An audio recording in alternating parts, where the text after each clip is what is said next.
नमस्ते बच्चों। गुण निरपेक्षता की अवधारणा को आगे बढ़ाते हुए आज हम पढ़ेंगे कि गुण निरपेक्ष आंदोलन का विकास किस प्रकार हुआ। पिछली क्लास में हमने गुण निरपेक्ष आंदोलन का अर्थ पढ़ा, उसकी सदस्यता पढ़ी, गुण निरपेक्ष आंदोलन की अवधि के क्या कारण रहे, जिसमें कि सबसे बड़ा कारण हमने पढ़ा शीत युद्ध और उस समय महाशक्तियों की जो गुट की राजनीति थी उससे बचने के लिए एशिया अफ्रीका के ना स्वतंत्र देशों ने एक नई नीति का पालन किया या प्रतिपादन किया, जिसको गुण निरपेक्ष नीति कहा गया, गुण निरपेक्ष आंदोलन कहा गया। और ये गुण निरपेक्ष आंदोलन का जो एक अगुवाई करने वाला जो देश था उसमें भारत प्रमुख है। भारत ने गुण निरपेक्ष नीति के एक प्रतिनिधि विचारक देश के रूप में इस आंदोलन को विश्व में अधिकांशतः एशिया और अफ्रीका के देशों तक पहुंचाया। तो धीरे धीरे विभिन्न देशों ने उपनिवेशवाद से मुक्ति पाने के लिए इन तृतीय विश्व के जो देश कहलाए थे, एशिया और अफ्रीका के जो नव स्वतंत्र देश थे, उन्होंने उपनिवेशवाद से साम्राज्यवाद से मुक्ति पाने के लिए एक मंच का प्रयोग, एक मंच को जो गुण निरपेक्ष आंदोलन का मंच कहलाया, उसको उन देशों ने उसको महत्व दिया। तो इस अवधारणा में विश्वास रखने वाले देशों ने 1961 में सर्वप्रथम गुण निरपेक्ष आंदोलन की शुरुआत की और इसका प्रथम शिखर सम्मेलन बेलग्रेड में हुआ। और उस समय भारत, मिस्र और यूगोस्लाविया, इन तीनों देशों ने, जिसमें नेहरू, नासिर और टीटो जो इस आंदोलन के प्रवर्तक माने जाते हैं, इन नेताओं ने मिलकर विश्व में एक नई अवधारणा की शुरुआत की, जिसको गुण निरपेक्ष ताकि अवधारणा कहा गया, जिन्होंने विकासशील देशों को, तीसरी दुनिया के देशों को एक ऐसा मंच प्रदान किया जहां पर यह देश अपनी स्वतंत्र और सकारात्मक विदेश नीति का पालन करते हुए अपने देश का विकास कर सके। रंग-भेद, जाति-भेद, नस्ल भेद का विरोध और विभिन्न राष्ट्रों की स्वतंत्रता का समर्थन करना इन देशों की विदेश नीति का एक महत्वपूर्ण तत्व है। या फिर हम यह कहें कि अंतर्राष्ट्रीय स्तर पर अन्याय का समर्थन करना, स्वतंत्रता का समर्थन करना गुण निरपेक्ष आंदोलन का पालन करने वाले सदस्य देशों का एक महत्वपूर्ण एक विशेषता है या शर्त है उनके लिए, जो उसका पालन करते हैं। तो इस प्रकार हम देखते हैं कि एशिया और अफ्रीका के अनेक न स्वतंत्र देशों ने भारत के दिखाए हुए मार्ग पर चलकर उस समय जब शीत युद्ध चल रहा था, तो उन शीत युद्ध में दोनों शक्ति गुटों से अलग रहने की नीति अपनाई और इस आधार पर किसी न किसी रूप में उन्होंने विश्व की शक्ति राजनीति से असंलग्नता की नीति अपनाई, इसलिए इसको असंलग्नता की नीति भी कहा जाता है। तो स्वतंत्रता की विचारधारा इतनी शक्तिशाली थी कि उस समय स्वतंत्रता का मतलब पश्चिम देशों से विद्रोह माना जाने लगा था। तो इन नव स्वतंत्र देशों ने उसी स्वतंत्र नीति का पालन किया और इस आधार पर तीसरे विश्व की नींव पड़ी, तीसरी दुनिया की नींव पड़ी, जो कि एशिया और अफ्रीका के नव स्वतंत्र देश कहलाए। तो इस प्रकार हम देखें कि इन गुण निरपेक्ष आंदोलन के विकास के लिए विभिन्न शिखर सम्मेलनों का आयोजन किया गया, जिसमें इन शिखर सम्मेलनों में इन देशों ने मिलकर, तीसरी दुनिया के देशों ने मिलकर उपनिवेशवाद, रंगभेद और अपने आर्थिक, सामाजिक, सांस्कृतिक विकास के लिए विभिन्न नीतियां अपनाई। उपनिवेशवाद का विरोध करते हुए तीसरी दुनिया के देशों के आर्थिक विकास पर बल दिया गया और सहयोग और शांतिपूर्ण सहअस्तित्व के सिद्धांतों के आधार पर अंतर्राष्ट्रीय तनाव को और संघर्ष को कम करने का इन देशों ने संकल्प लिया।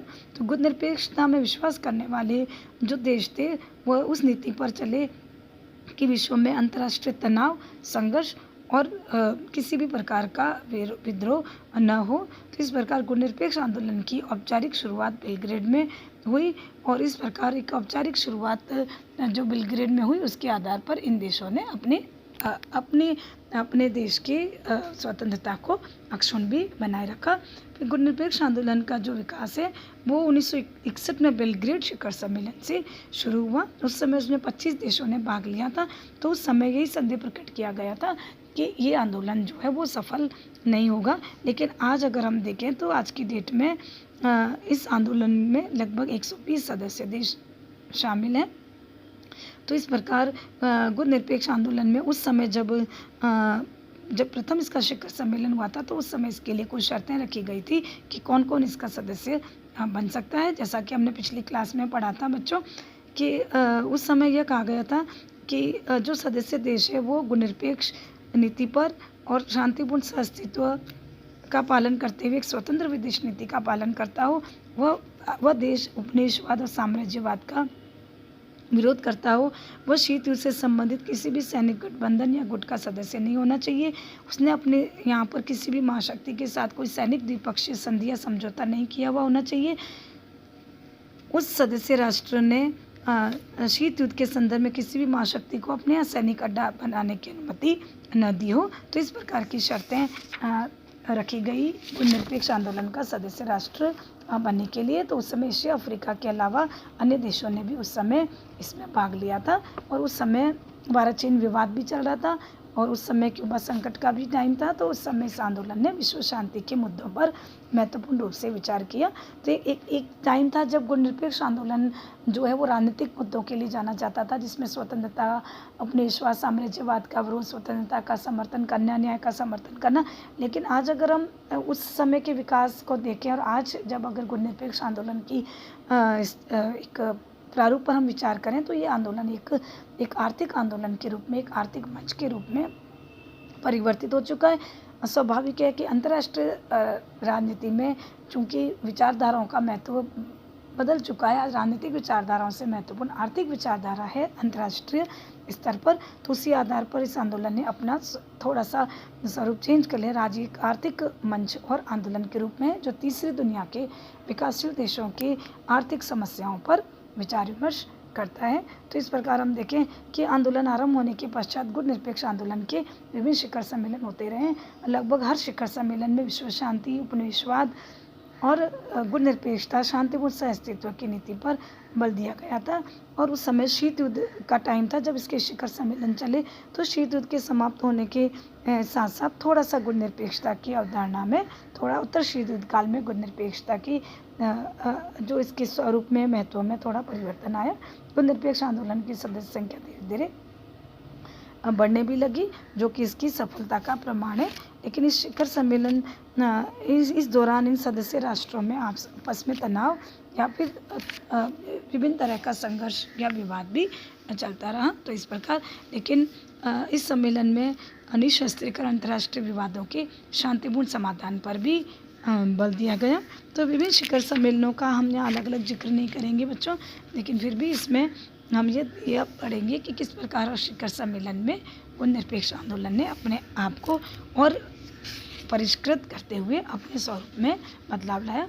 तो इस प्रकार हम देखें कि द्वितीय विश्व युद्ध के बाद भी गुणनिरपेक्ष आंदोलन में आंदोलन के जो सम्मेलन हुए, क्योंकि जब गुणनिरपेक्ष अवधारणा का उदय हुआ था तो उस समय विश्व दो महाशक्तियों में बटा हुआ था। तो उस संदर्भ में गुणनिरपेक्ष आंदोलन का उदय हुआ था।